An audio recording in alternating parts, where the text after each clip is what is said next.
kiongozi wa ujambo. Jambo sana. Nakumbusha kwamba ni Generali William Amuri Yakutumba na anapatikana Uvira. Wakahaji na wasikilizaji wangetamani kujua kipi kinaendelea kuhusu hali ya usalama kwa upande wenu.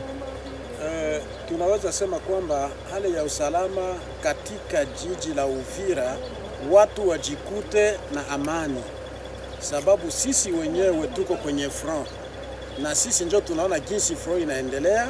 Tunafunga front kwa ajili ya population ijikute iko huru na kazi zake. Ndio ile population ifanye kazi kabisa, wasiogope chochote, amani iko. Na kuhusu kusogea kwa muasi M23 pamoja na AFC yake bwana Corneille Nangaa, wewe kama mpiganaji shupavu unazungumziaje kuhusu mji wa Uvira? Ni ile ambayo mimi nazungumza kwamba mji wa Uvira wajikute vraiment na amani.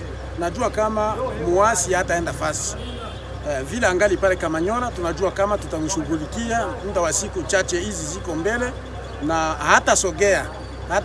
Ndio shabaha kubwa ya sisi kutoka Fizi kwenda kubaki kule. Kama tuko kule ni kwa ajili ya population ya Uvira na Fizi wajikute wako katika amani na waendelee na makazi zao. Je, kuna matumaini ya kuchukua mji wa Bukavu na Goma kutokana na jitihada mtakazoendesha? Ndiyo, kuna matumaini. Usiku za usoni Bukavu tutafika, Goma tutafika na tutagomboa nchi yote. Hata Bunagana tutagomboa.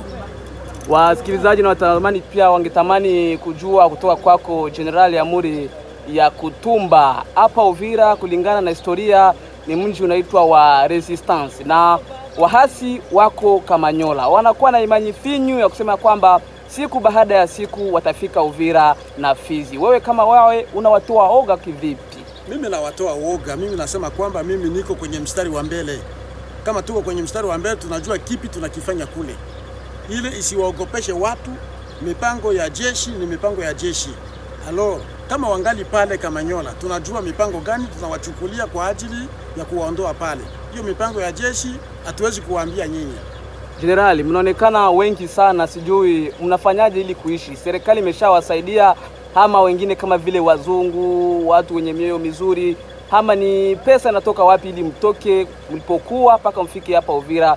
Tukiona idadi ya watu na hali ya maisha ya mjini ni kama inakuwa nguvu kwa upande wetu sote. Sijui mnaishije? Kazi tunayoifanya ni kazi ya kusaidia raia. Na raia yetu iko nyuma yetu.